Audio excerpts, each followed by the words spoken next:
Assalamualaikum anak-anak. Pada kesempatan kali ini kita akan belajar atau mempelajari mengenai Asmaul Husna, Al-Wahhab, dan Ar-Razzaq. Allah berfirman mengenai Asmaul Husna dalam Quran surat Al-A'raf ayat 180 yang artinya hanya milik Allah Asmaul Husna.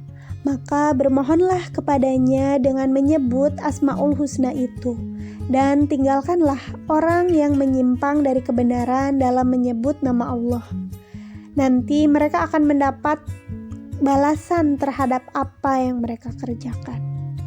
Asmaul Husna yang pertama adalah Al-Wahhab, yang Maha Pemberi. Dalam hidup kita akan selalu membutuhkan banyak hal. Maka tugas kita adalah meminta kepada Zat yang Maha Memberi, yaitu Allah, Al-Wahhab. Apapun yang kita butuhkan, pintalah kepada Allah, maka Allah akan memberinya. Bahkan sebelum kita meminta pun, Allah selalu memberikan yang terbaik bagi hambanya. Hanya Allah yang memberi setiap yang diminta oleh makhluknya. Allah senantiasa memberi kepada hambanya apapun yang diminta sesuai kehendaknya.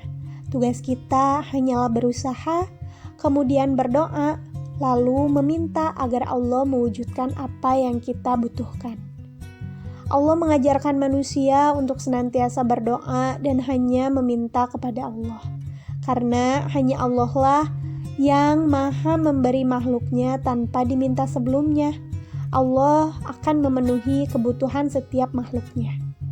Jika ingin menjadi anak yang pandai, contohnya akan Allah berikan, asalkan kita rajin dan bersungguh-sungguh untuk belajar. Begitu juga siapa yang ingin usahanya berhasil, cita-citanya terwujud, keinginannya tercapai, tentu Allah akan memberikan keberhasilan sebagaimana yang Allah izinkan atau sebagaimana yang Allah kehendaki. Tugas kita adalah berusaha dan berdoa. Jika kita terus berusaha dan berdoa dalam belajar, Allah pun akan memberikan kemudahan. Allah memberikan apapun kebutuhan makhluknya, karena Allah sekali lagi memiliki sifat Al-Wahhab, Maha Pemberi. Namun, apabila kita sedang mengalami berbagai kesulitan, hendaklah kita pun menghadapinya dengan tenang dan sabar, serta berusaha agar kita bisa terbebas dari semua kesulitan. Allah jugalah yang akan memberikan jalan keluar dan menyelesaikan setiap masalah yang kita hadapi.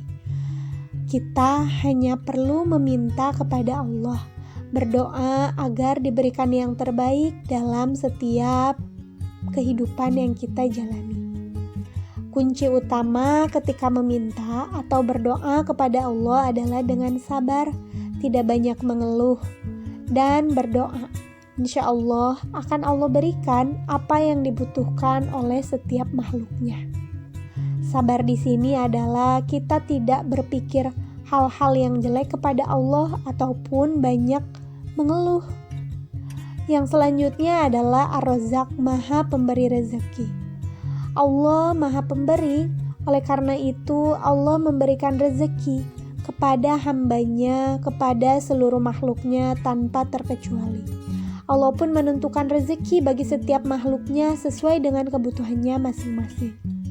Rezeki tidak hanya berbentuk harta, tidak hanya berbentuk uang, akan tetapi nikmat sehat, keluarga, teman yang menyayangi kita juga termasuk rezeki dari Allah yang tak terhingga. Tanpanya mungkin kita tidak akan merasa bahagia, tidak akan merasa senang dalam menjalani kehidupan. Semua makhluk Allah pasti mendapatkan rezeki untuk mempertahankan kehidupannya. Hewan paling kecil pun contohnya seperti semut. Semut memiliki rezeki dari Allah, dia diberi makanan. Karena Allah memberikan rezeki kepada setiap makhluknya, termasuk semut. Akan tetapi rezeki tidak datang begitu saja. Kita sebagai manusia pun harus mencarinya. Begitupun dengan binatang, mereka mencari makanannya dan Allah memberikan. Kita pun sebagai manusia sama, kita berusaha mewujudkan apapun yang kita inginkan. Lalu, jika kita sebagai manusia, maka tugas kita adalah berdoa. Selanjutnya, kita menyerahkan hasilnya kepada Allah. Karena jika menurut Allah kita membutuhkannya, maka apapun yang anak-anak inginkan, apapun yang anak-anak butuhkan, maka akan Allah berikan jika Allah telah mengizinkannya. Namun, jika keinginan yang kita minta oleh Allah belum diberi, jangan putus asa. Teruslah berusaha karena Allah akan memberikan hal lain yang menurut Allah pantas bagi kita. Allah menyayangi setiap hambanya, setiap makhluknya termasuk manusia, maka Allah akan selalu memberikan yang terbaik menurut Allah bagi setiap makhluknya. Sampai jumpa pada pembelajaran selanjutnya. Wassalamualaikum.